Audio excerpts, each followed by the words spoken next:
La semilla es la palabra de Dios y el sembrador es Cristo.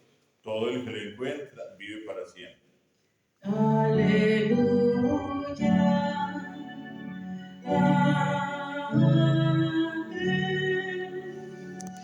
Aleluya.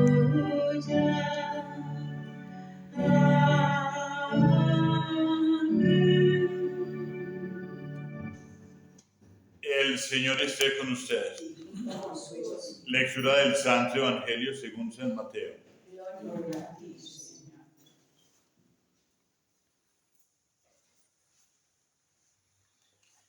Aquel día salió Jesús de casa y se sentó junto al mar, y acudió a él tanta gente que tuvo que subirse a una barca. Se sentó y toda la gente se quedó de pie en la orilla. Les habló muchas cosas en parábolas. Salió el sembrador a sembrar. Al sembrar una parte cayó al borde del camino. Vinieron los pájaros y se la comieron. Otra parte cayó en terreno pedregoso, donde apenas tenía tierra, y como la tierra no era profunda, brotó enseguida. Pero en cuanto salió el sol, se quemó, y por falta de raíz se secó. Otra cayó en abrojos que crecieron y la ahogaron. Otra cayó en tierra buena y dio fruto. Una 100, otra 60, otra 30. El que tenga oídos, que oiga. Palabra del Señor. Gloria a ti, Señor Jesús. Tu palabra, Señor, es la verdad, y tu ley nuestra libertad. Tu palabra, Señor, es la verdad, y tu ley nuestra libertad. Hoy estamos celebrando la fiesta de San Sarbelio o San Charbel. Y entonces ahí yo entiendo ya por qué una tía mía se llamaba Sarbelia y le decían Lela. Y el nombre es tan raro. Pues vea, de ahí salió. Y ese Charbel se lo colocó él, este santo libanés, allá en el monasterio,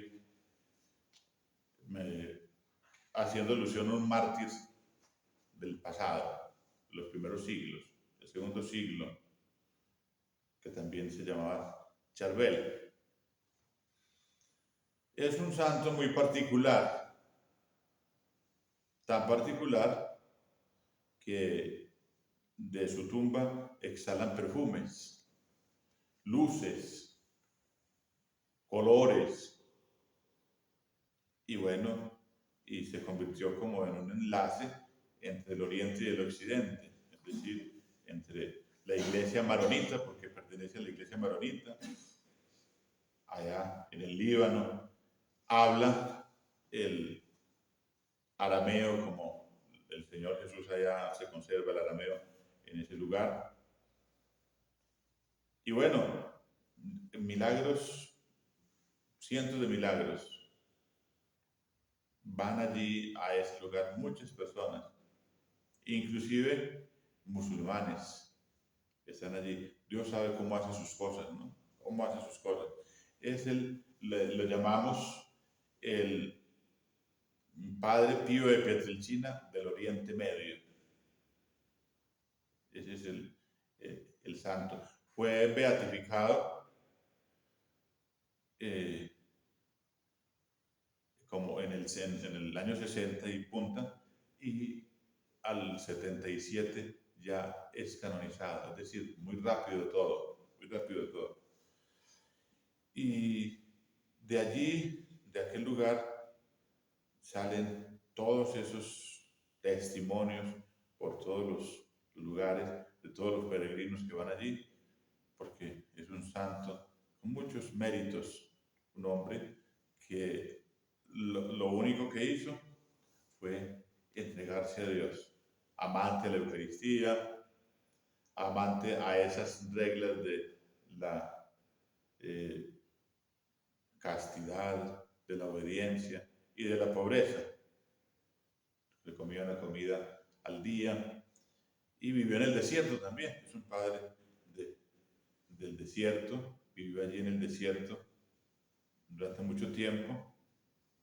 En fin, es un hombre con muchos méritos, porque el Señor así lo ha querido.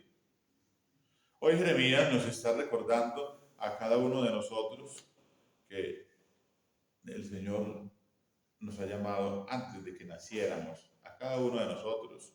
Jeremías está plasmando esto, pero cada uno de nosotros importa para Dios. Cada uno de nosotros importa para Jesús el Señor. Cada uno de nosotros importa para la salvación. Por eso tenemos que hacer unos grandes esfuerzos de conversión, de cambio, de compromiso. Antes de formarte en el vientre te elegí, antes de que salieras del seno materno te consagré, te constituí profeta de las naciones. Esa ya es una misión grande, de ser profeta de las naciones.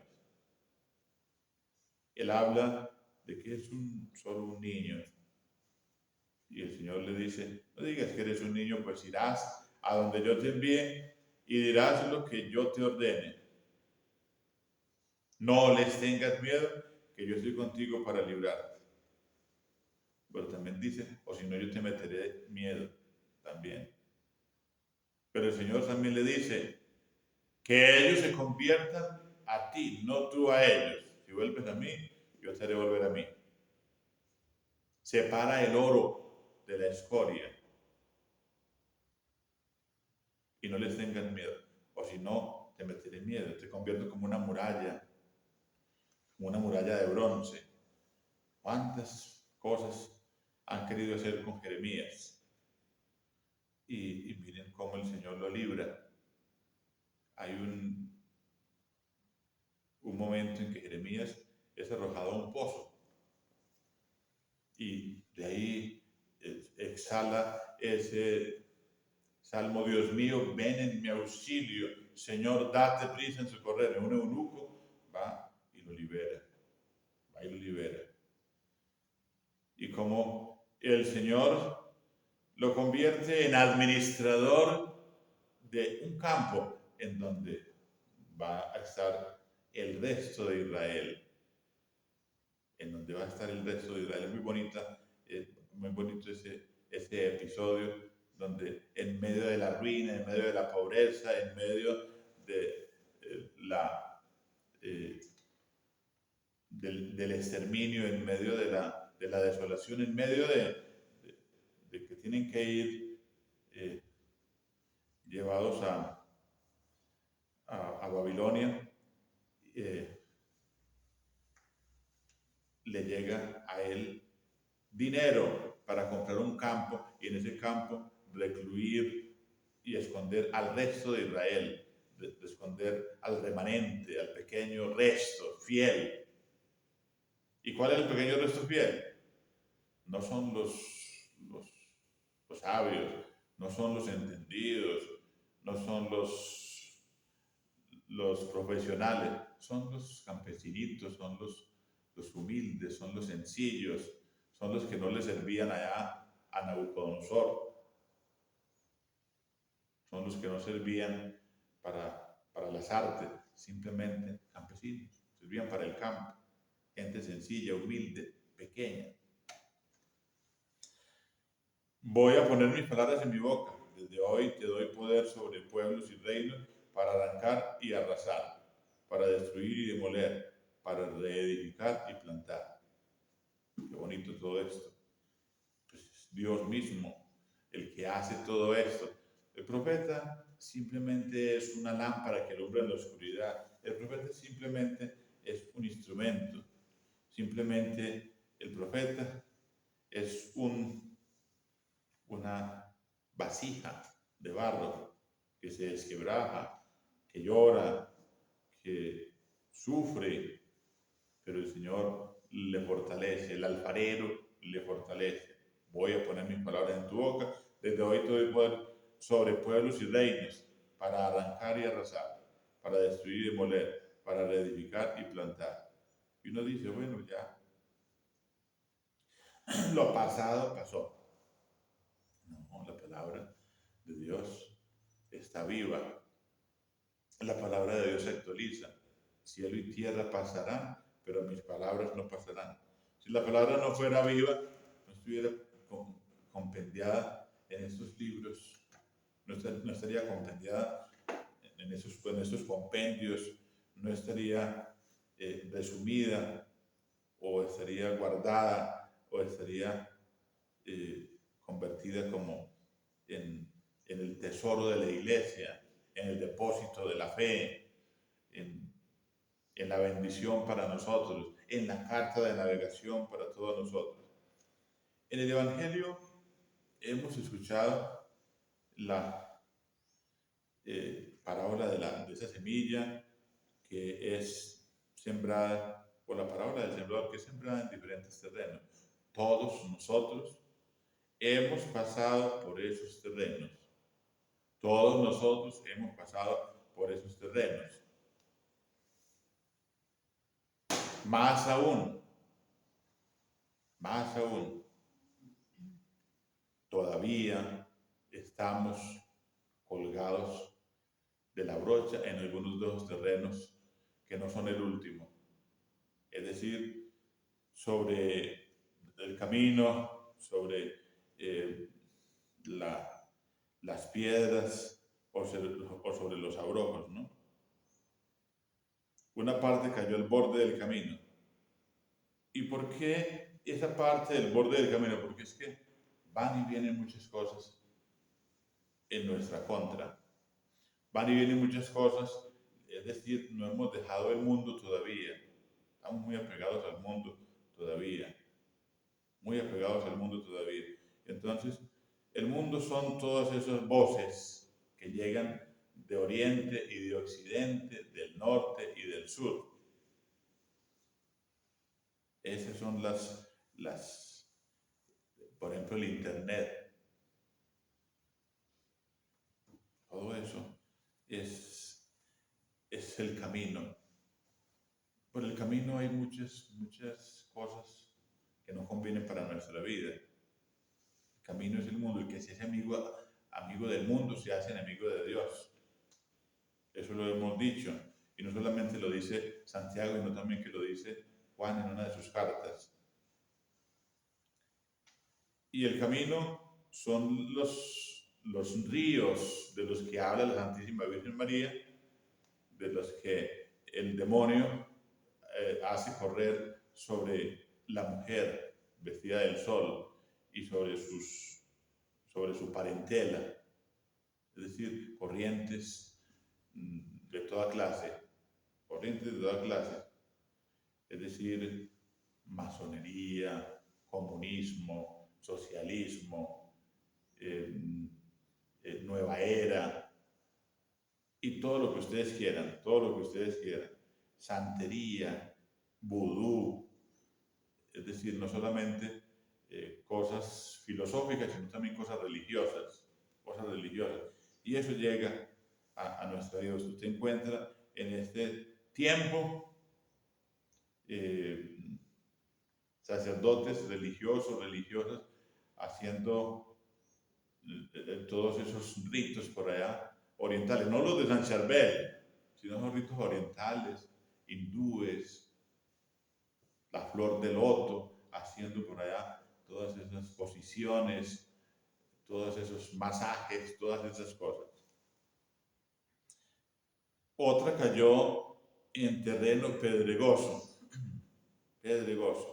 donde apenas tenía tierra, y como la tierra no era profunda, brotó enseguida, pero en cuanto salió el sol, se quedó y por falta de raíz se secó. Piedras que muchas veces no dejamos nosotros entrar las gracias, las bendiciones que vienen de Dios, porque no las aceptamos, porque no creemos en ellas. Es decir, somos tapados, cerrados, intransigentes y botamos la llave para acabar de ajustar. Botamos la llave para acabar de ajustar. Entonces, un terreno pedregoso en el que no dejamos así, al estilo fariseo. Ni entramos ni dejamos entrar. Y conquistamos almas, vamos hasta los confines de la tierra, dice el Señor, a conquistar almas y después las cogemos y hacemos de ellas lo que nosotros queremos. Ese es un terreno pedregoso, muy pedregoso. Pero también viene un terreno de abrojos. Cayó entre abrojos que crecieron y lo ahogaron. Decía el padre Leonardo en sus dichos, más enredados que un bulto de anzuelo. Andamos todavía enredados en tantas cosas, en tantos caprichos, en tantas cosas en nuestra vida, en nuestras familias, en nuestras casas, en nuestras vidas, que nos ahogamos en un vaso de agua. Nos ahogamos en un vaso de agua y entonces esos son los abrojos que crecen en nuestra vida. Nuestro propio criterio, nuestra propia voluntad. Y la voluntad de Dios, lo decíamos ayer, se queda nada más en el tintero, se queda nada más de labios para afuera. Y miren cómo expandimos la santa voluntad de Dios. Que la santa voluntad de Dios tiene muchas, decíamos que era muy densa, ¿no? Muy densa. Que la santa voluntad de Dios no es solo decir, es que yo estoy haciendo la santa voluntad de Dios. En la santa voluntad de Dios. Porque aprendimos unas cosas de memoria del libro de Luisa Picarreta. No, eso no es así. Eso hay que demostrarlo con la vida, no con los labios, no con las palabras. El Señor dice también de Isaías, ¿no? Este pueblo me alaba con los labios, pero su corazón está lejos de mí. Está lejos de mí. Entonces, eso tiene que permear en nuestra vida, la palabra de Dios, la semilla. Y finalmente viene la tierra buena. La tierra buena es la de San Cervel. La tierra buena es de los que ya lograron la santidad. Cuando nosotros decimos que somos santos aquí, cuando nosotros decimos que somos perfectos aquí, cuando nosotros decimos que somos los santos de los santos, eso no sucede en nuestra vida. Somos muy humanos todos. Yo el primero. Somos muy sensibles, somos muy mundanos, somos muy dados a lo material, somos muy egoístas, somos muy cicateros, somos muy tacaños. El que siembra con mezquindad, recoge con mezquindad. El que siembra con generosidad, recoge con generosidad. No podemos tener los pensamientos así. Tenemos que ser generosos como la tierra, tenemos que ser generosos como Dios, tenemos que ser generosos como la providencia divina. Miremos la providencia divina, cómo hace que germine la semilla. Miremos cómo hace que germine la hierba. Miremos cómo hace que la hierba, aquí por ejemplo en esta casa, es una bendición. Como la hierba se convierte en queso, se convierte en carne, se convierte en leche, se convierte en mantequilla, se convierte en quesito. Ahí está la gran bondad de Dios. Ahí está la generosidad de Dios. Ahí está la transformación de Dios. Ahí está la sabiduría de Dios. Ahí está la creatividad de Dios. Ahí está lo milimétricamente perfecto que Dios ha hecho todo. Ahí está la providencia de Dios haciendo derramar en nosotros todas estas cosas. ¿Y por qué hablo de esta manera? No, hablo de esta manera Es decir, como que cada cosa es para cada momento. Así como el Señor se ha fijado en nuestra salvación y se ha fijado en nuestra alma y nos ha entretejido portentosamente a cada uno de nosotros y nos ha llamado por nuestro propio nombre, así también el Señor nos traza un camino. Y uno decía, pensábamos siempre, no es que yo soy esa tierra buena, esa tierra buena. No, hay que mirar si esa tierra es buena. Yo le decía a mis grupos allá, le decía, ¿cuánto hace que usted no anda con la cantina al hombro? Hablando así en esos grupos de oración. Y entonces se ponían colorados y decían, ay, padre, ayer me tomé unos tragos, antier y en conversión, y por allá borrachos, en conversión y borrachos. Entonces, ¿cuál conversión? ¿Cuál conversión? ¿Cuál tierra buena? Sin embargo, ya para los que el Señor llama, vienen unos porcentajes. Yo creo que yo lo he dicho aquí, no sé, por estos medios también, que es muy, muy peligroso que el porcentaje sea el 30%, porque paso raspando, ¿no?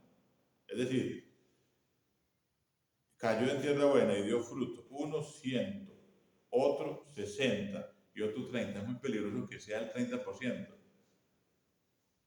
porque si viene el maligno y me siembra cizaña nuevamente, ese 30% se pierde. Es preferible que esa semilla caiga en un porcentaje alto, es decir, que caiga en un porcentaje de 70 para arriba, porque el 6 todavía es raspando, el 30 todavía es raspando. Miren la bondad de Dios. Miren la bondad de Dios.